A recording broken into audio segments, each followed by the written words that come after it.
Drôle d'alchimie pour une méthode ancestrale. Catherine Chabert s'est lancée dans la technique du kintsugi. Originaire du Japon et utilisée dès le XVe siècle, cette tradition consiste à réparer des céramiques en laissant la fissure apparente. L'artiste a décidé rapidement de l'utiliser autrement. Au début, c'était de la restauration, parce qu'en céramique, les céramiques, vous passez des mois sur une céramique et puis vous la cassez, vous pleurez.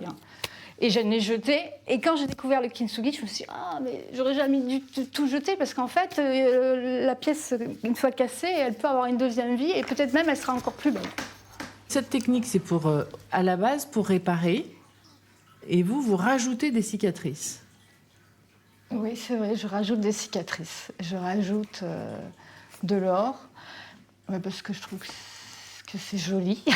Et puis aussi parce que... Après ça, j'ai travaillé sur mes propres cicatrices.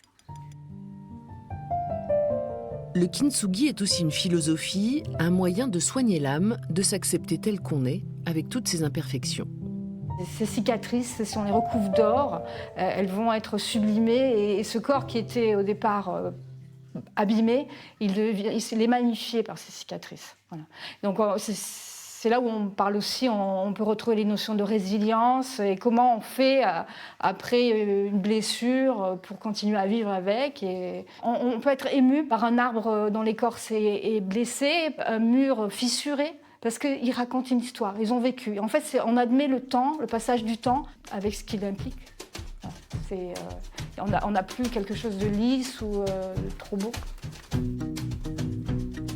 Catherine Chabert a appris à travailler l'argile à Valoris, berceau de la céramique en France. Elle s'est aussi lancée dans la peinture avec des tableaux très colorés. Elle dispose d'une petite galerie qu'elle ouvre très rarement au public.